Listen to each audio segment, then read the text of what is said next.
네, 안녕하세요. 최태성입니다. 자, 바로 문제부터 한번 보겠습니다. 자, 지금 신문을 읽으시고 이 기사에서 설명하는 유물과 같은 종류의 도자기를 찾는 그런 문제가 되겠습니다. 보니까 지금 태안 보물선 그 시굴 작업 도자기 실은 보물선, 뭐 쭈꾸미 어선이 낙다, 뭐 이런 제목이 이제 기사가 지금 나오고 있네요. 지금 그죠? 여러분 이 서해 바다에 보물선이 묻혀 있습니다. 네, 지금도 있을 거예요 아마. 보물선 찾으러 갈까요? 여기서 청자가 많이 실려 있다면 와, 그것도 청자가 하나도 아니고 그냥 세트로 그냥 쫙 있다면 이걸 건진다면 어떻게 될까요? 와, 여러분 청자 하나 가격이 얼마인지 아세요? 어마어마합니다. 그 어마어마한 가격의 청자가 하나가 아니라 수백 수천 점이 있다. 이걸 발견했다. 정말 동화책 속에서 나오는 그런 얘기가 아닐까라는 생각이 드는데, 진짜 여러분들인데 실제로 이 보물선이 발견됐어요. 그 보물선을 발견한 사람이 누구냐? 사람이 아니네요.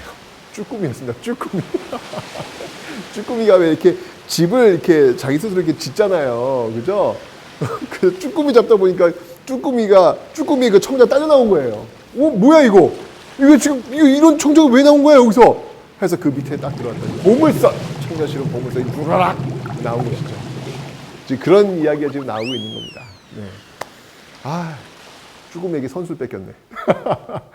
자, 여기 보시면 그 한국해양발굴사상 그 최대 규모의 그 도자기를 실은 침몰선이 발견되었다. 건져 올린 유물은 사발, 대접, 다완이 줄을 이루며 그 모양 역시 다양한 형태를 띠고 있다. 자, 그러면서 어떤 교수가 이제 이런 얘기를 해요. 이제 이러한 도자기는 상감 기법이 등장하기 이전에 만들어진 것으로 당시 그 도자기 생산지인 그 강진에서 개성으로 쭉 실어가던 것이며 품질이 매우 높다. 품질마저 높대요. 와, 게다가 상감청자 이전이래. 대단합니다. 자, 그러면 이와 관련된 것들 5개 그 도자기 중에서 고르시면 되는 건데요. 사실 뭐 기사 내용에서 힌트가 되는 게 지금 뭘까요? 그렇죠. 바로 상감기법 이전에 만들어졌다가 되겠죠. 자, 이 문장을 기억하시면서 고려와 조선의 도자기를 한번 살펴보도록 하겠습니다. 자, 우리나라는요, 도자기 선진국입니다. 이 세계에서 정말 중국에 이어 2번째로 청자를 만들게 되는데요. 신라 말기부터 만들기 시작해서 고려 초에 본격적으로 생산을 합니다. 주로 이 전라남도 그 강진과 전라북도 부안에서 집단적으로 이 고려 청자를 구워냈죠. 고려 청자의 색깔은 또 어떤가요? 은은하면서도 이 투명한 비색이 특징인데요. 그 비결은 유약이 함유되어 있는 철분에 있다고 합니다. 청자를 굽는 가마를 밀폐해가지고요, 산소의 공급을 딱 차단하면 내부 산소가 부족해져가지고 청자 표면에 입힌 유약이 산소를 쭉 빼앗기면서 환원이 되면서 고려 청자 특유의 비치색을 띠게 되는 것이죠. 자, 그런데 여러분들 이 강진이라든지 부안에 이 답사를 가보시면요, 그 옛 가마터에서 그 깨진 그 고려 청자 파편을 발견할 수 있는데요. 정말 한번 이곳에 가서 혹시 압니까? 이게 땅을 팠더니 그 시대의 그 완성품 청자가 딱 등장했지? 그럼 여러분 대박이 터지시는 겁니다. 한번 청자를 찾으러 한번 강진으로 한번 떠나가 볼까요? 자, 이 11세기 고려 청자는요, 순청자예요. 순청자는 여러 종류가 있는데요. 무늬를 넣지 않은 비색 청자 또는 양각이나 음각, 투각 등으로 무늬를 새겼음에도 순수한 비색을 내는 청자를 가리켜 순청자라고 합니다. 그러다가 12세기가 오면요, 상감 기법으로 문양을 새긴 상감청자를 굽기 시작합니다. 이 상감 기법이라고 하는 건요, 원래 금속 공예라든지 이 목칠 기법 중에 하나인데요. 이거를 도자기에 사용한 것은 고려가 전 세계에서 제일 먼저 아주 독자적으로 창안하게 된 것이죠. 상감청자는 뭐냐면요, 자, 여기 잘 보세요. 지금 보시면 도자기의 표면을 지금 이 문양대로 지금 홈을 파요. 그 다음에 그 홈 안에다가 지금 흑토, 백토 같은 그 색깔 있는 흙으로 이렇게 집어넣는 거예요. 그 홈을 지금 이렇게 흙으로 지금 메꾸고 있는 어떤 그런 모습 보이고 있죠. 그죠? 이 문양 이외에 그 표면에 묻은 그 흙을 닦고 그다음에 유약을 발라서 구우면요. 그 흙이 이 변색이 되면서 무늬가 생기는 겁니다. 예, 상감청자는요. 순청자보다 그 유약을 얇게 바르기 때문에 비색이 좀 탁하게 보이기는 합니다. 자, 여러분 상감청자 하면 딱 떠오르는 아주 전형적인 청자 있죠. 그렇죠. 그냥 S라인. S라인이 아주 돋보이는 이 청자의 이름! 바로 청자 상감 운항문 매병입니다.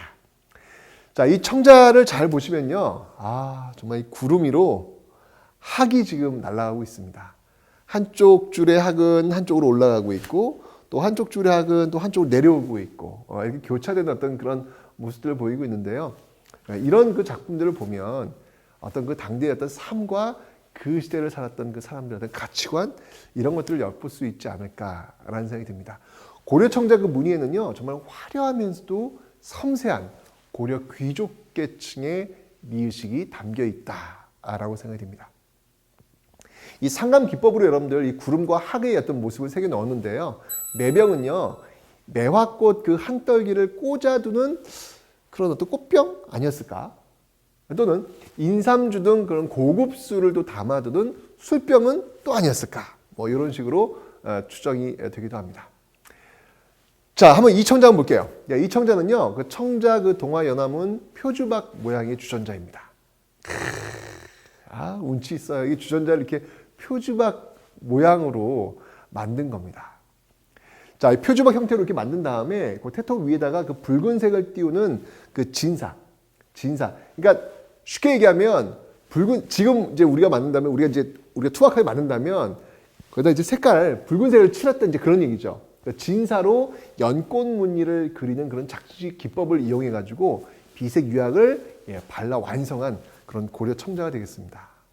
여기다 좀 이렇게 아름다운 또 색깔까지 집어넣네요. 여러분들 이 청자를 보면요 상당히 화려한 어떤 모습들을 여러분들 확인할 수 있을 겁니다. 그러니까 우리가 기본적으로 우리나라 그 자기하면 뭐 그냥 소박하다, 뭐 담백하다, 뭐 그런 이야기를 하는데요. 그런 거는 제가 볼 땐 조선시대의 어떤 그런 모습인 것 같고요. 청자를 보면요. 상당히 화려한. 그러니까 우리나라의 예술이 그냥 소박 담백으로 끝난다고 저는 생각하지 않습니다. 이런 어떤 그 상감청자나 이런 청자 같은 거는요. 굉장히 화려한 어떤 그런 모습들도 보이고 있거든요. 이런 것들을 한번 좀 비교하면서 고려시대의 어떤 그런 모습들과 조선시대의 어떤 모습들, 그 자기를 한번 비교하면서 그 시대의 어떤 그 모습들을 한번 추정해보는 어떤 그런 모습들, 이런 것들도 재밌지 않을까라는 그런 생각이 듭니다. 자, 이제 고려 말에는요, 청자 위에다가 백토를 발라가지고요, 회청색이라든지 그 회항색을 띤 분청사기를 만들기 시작합니다. 이 분청사기가 발전해서 그 유명한 15세기를 대표하는 자기, 바로 분청사기로 쭉 이어지게 되는 것이죠.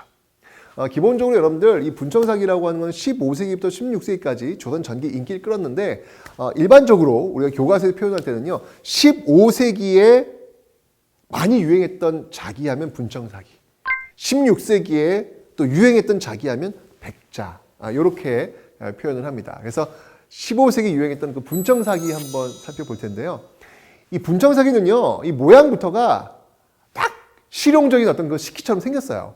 근데 무늬도요 굉장히 뭐라 그럴까요? 이 청자와는 좀 다른 역동성인 또 재미있는 어찌 보면 서민적인 이런 주제들도 굉장히 많이 있습니다. 뭐 예를 든다면 이렇게 보시면 알겠지만 어때요? 이 꼬리로 말이죠. 이 강의 수면을 탁탁 때린 그 물고기처럼 이런 모습도 보이잖아요. 이런 문양은 고려 시대 때는 보기가 좀 어렵거든요. 고려는 굉장히 좀 이렇게 세련되고 화려되고 뭔가 좀 이렇게 격이 좀 높은 듯한 그런 모습. 근데 여기는 탁탁 꼬리로 좀 수면 때리고 있는 물고기 어떤 이런 문양 좀 다르다는 이야기죠. 뭔가 좀 새롭고 역동적인 시대 정신을 반영한 이런 모습들. 여기 이제 분청사기의 어떤 그 문양의 특징이다라고 볼 수 있습니다. 자, 다음 국보 이제 제 178호인 이 분청사기 그 음각 어문 편병을 한번 보도록 하겠습니다. 한번 보시죠. 자, 이 도자기는요, 이 몸체 양쪽 면을 최대한 납작하게, 요렇기 때문에 요거를 지금 편병이라고 부르는 거예요, 지금. 문양을 지금 보시면 물고기가 지금 두 마리가 지금 보이고 있습니다. 그죠? 물고기가 뭘 상징할까요?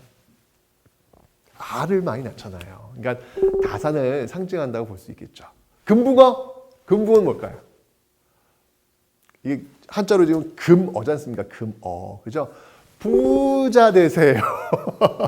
라고 하는 의미를 또 갖고 있다고 합니다. 자, 그리고 여러분들, 고기들은 눈을 이렇게 뜬 채 잠을 자잖아요. 그죠? 그러니까 도둑을 잡는다는 그런 뜻도 있어서 자물쇠의 어떤 문양으로 쓰기도 합니다. 자, 그러면 이런 그 문양을 새긴 그 기법을 한번 좀 보도록 할게요. 분청사기는요, 여러 제작 기법을 좀 아셔야 됩니다. 그중 이 조각칼 이 끝으로 이게 매우 단순한 선으로 지금 이거 보세요. 문양을 새기고 있는 이런 기법을 우리는 조화 기법이라고 합니다. 아직 그 조각칼의 어떤 서툰 것처럼 보이지만 매우 현대적인 어떤 그런 조형미를 뿜어내고 있습니다. 어떻게 보면 여러분들 좀 이렇게 현대적 어떤 추상적인 어떤 그런 느낌도 지금 보이고 있잖아요. 그죠? 자, 보물 제787호인 철화 분청사기 어문병을 한번 좀 보도록 하겠습니다. 자, 이 도자기를 일단 병을 빚은 후 정말 내키는 대로 그냥 쓱쓱 이 쏘가리를 막 쫙 그려가고 있죠. 형식, 격식 따지지 않습니다. 그냥 쭉쭉 그리는 거예요. 그러니까 그릴 때마다 물고기 모양은 다 달라요. 네, 제각각인 게 특징입니다. 자, 물고기는요, 이 검은색을 내는 그 철사, 요 검은색을 내는 어떤 그 색깔로 요걸 이제 그렸기 때문에 철화 기법이라고 부르기도 합니다. 특히 여러분들이 분청사기에만 있는 기법 중에요, 귀알 기법과 덤벙 기법이 있습니다. 이거 어려운 용어도 막 나오고 있죠, 지금 여러분들. 자, 귀알 기법은 뭐냐면요, 그러니까 왜냐면 요거는 이 기법 같은 거 외울 필요는 없고요. 그냥 보시면서, 이게 어떻게 나온 건지, 그걸 좀 설명드리려고 지금 설명드리는 거예요. 귀알 기법은 이제 보시면 알겠지만, 지금 보세요. 큰 붓으로요, 쓱쓱 유학을 축축 칠한 거예요. 그냥 쭉쭉 칠해 나간 거예요. 그 다음에 덤벙 기법은 뭘까요? 말 그대로 덤벙. 네, 그릇을요, 유학에 덤벙 집어넣었다가 그냥 쭉 꺼내는 거예요. 그러면 이게 그냥 쭉 집어서 쭉 빼버리면 유학이 묻은 데도 있을 것이고, 유학이 묻지 않은 데도 있을 거 아니에요. 그죠? 이렇게 우연히 생긴 부분이 그대로 무늬가 되는 겁니다. 그러니까 또 한편에서는 제대로 발라야지. 이걸 제대로 다 발라야지. 이걸 왜 여기 하다 마는 듯한 그런 모습이야. 라고 볼 수도 있겠지만 바로 이게 이제 분청사기의 특징이라는 것이죠. 그러니까 뭔가 분청사기가 갖고 있는 어떤 그 역동성, 어떤 생기, 활달함, 이런 기법을 통해서 표현을 한다. 그래서 이 분청사기 바라볼 때 굉장히 어떤 그 자유로움, 이런 것들이 많이 나타나고 있다는 겁니다. 확실히 고려 청자와는 다른 그런 모습들을 지금 이 분청사기가 보여주고 있는 겁니다. 이 분청사기는요, 중국에서는 이런 형태나 문양의 도자기가 그렇게 많지 않습니다. 이 분청사기는 정말 추상적인 문양과 현대적인 디자인 등으로요, 정말 우리의 그 고유한 문화가 돋보이는 그런 도자기다라고 이야기를 할 수 있겠습니다. 자, 이제 16세기에 그 대표적으로 유행했던 또 자기 한번 봐야 되겠죠. 백자입니다. 여러분들 조선시대를 이렇게 공부하다 보면요, 그 15세기를 이끌었던 주도 세력하고 16세기를 이끌었던 주도 세력이 좀 달라요. 15세기 바로 조선 건국 세력의 후손들이죠. 조선 건국에 동참하지 않았던 사람들은 지방으로 낙향을 합니다. 낙향을 한 그 후손들이 16세기 사림이 되는 거예요. 그 주도 세력 사림이 되는 거예요. 그 사림들이 어떤 사람들이에요? 이 사람들이 그 쭉 올라가 보면 정몽주부터 출발한 사람이 아닙니까? 그죠? 정말 이 몸이 죽고 100번 고쳐 죽어! 라고 하는 어떤 그런 사람들. 어찌 보면 성리학을 정말 절대적 진리로 여기고 있는 그런 전 도인들이라고 봐요. 그죠? 그런 성리학자들을 표현하는 자기. 깨끗한 백자. 잘 어울립니다. 그러니까 이렇게 문화유산들을 보면 그 시대의 어떤 그 모습들과 이렇게 연결되는 그 연결고리들이 굉장히 많이 있죠. 정말 그 티 없이 순수한 순백색의 백자. 자, 이 백자는 어떻게 만드냐면요, 어떤 순백색 그 바탕흙 위에다가요, 투명한 유약을 바릅니다. 투명한 유약을 바른 다음에 1450도, 엄청 높죠. 그럼 고온에서 구워 만든 작인데요.